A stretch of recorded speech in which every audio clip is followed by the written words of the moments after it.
সহকর্মী ইমতিয়াজ আহমেদ। ইমতিয়াজ, জানাবেন হঠাৎ চালের দাম বৃদ্ধির কারণ কি, একই সঙ্গে কোন কোন চাল কত দামে বিক্রি হচ্ছে সে তথ্য জানতে চাই।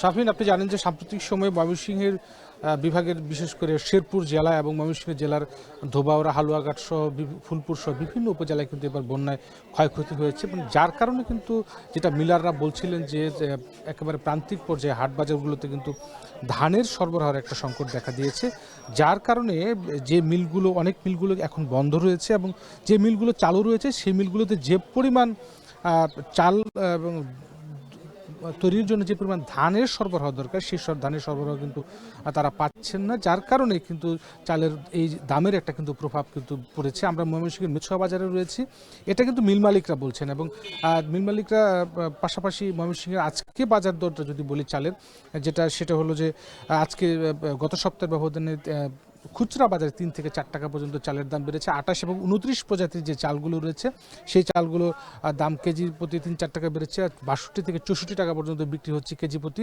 নাজির সাহেব বিক্রি হচ্ছে 78 থেকে 78 টাকা থেকে পর্যন্ত সর্বোচ্চ বিক্রি হচ্ছে এবং যেটা বিক্রেতারা বলছেন চালের কোনো সংকট নেই, কিন্তু ধানের দাম বৃদ্ধি পাওয়ার কারণে, বিশেষ করে মোটা ধান আমরা যতদূর জানতে পেরেছি 1600, 1500, 1600 টাকা বিক্রি হচ্ছে, চিকন ধানও একই অবস্থা, যার কারণে এই চালের দামের প্রভাবটা কিন্তু পড়েছে। চালের সংকট না থাকলেও ধানের দাম বাড়ার কারণে চালের দামটা বেড়েছে এবং ময়মনসিংহে কিন্তু বিশেষ করে শুধু ময়মনসিংহের অঞ্চলই এখন নয়, পাশাপাশি নওগাঁ, দিনাজপুর, রংপুর, বগুড়া থেকেও কিন্তু চালের সরবরাহ এখানে আসছে এবং যারা মূলত নিম্ন আয়ের মানুষ রয়েছেন তারাই সবচেয়ে বেশি বিপাকে রয়েছেন এই চালের কিনতে এসে এবং যারা চাল কিনছেন তারা যেটা বলছেন যে আসলে প্রতিনিয়ত চালের এই দাম বৃদ্ধির কারণে আসলে তাদের বেশ বিপাকে পড়তে হচ্ছে এবং চালের একটা নির্দিষ্ট দরদাম তারা চান এবং এই চাল নিয়ে বিশেষ করে ক্রেতা এবং বিক্রেতা পাশাপাশি যারা মিল মালিক রয়েছেন এই 3 ধরনের মিশ্র প্রতিক্রিয়ায় কিন্তু রয়েছে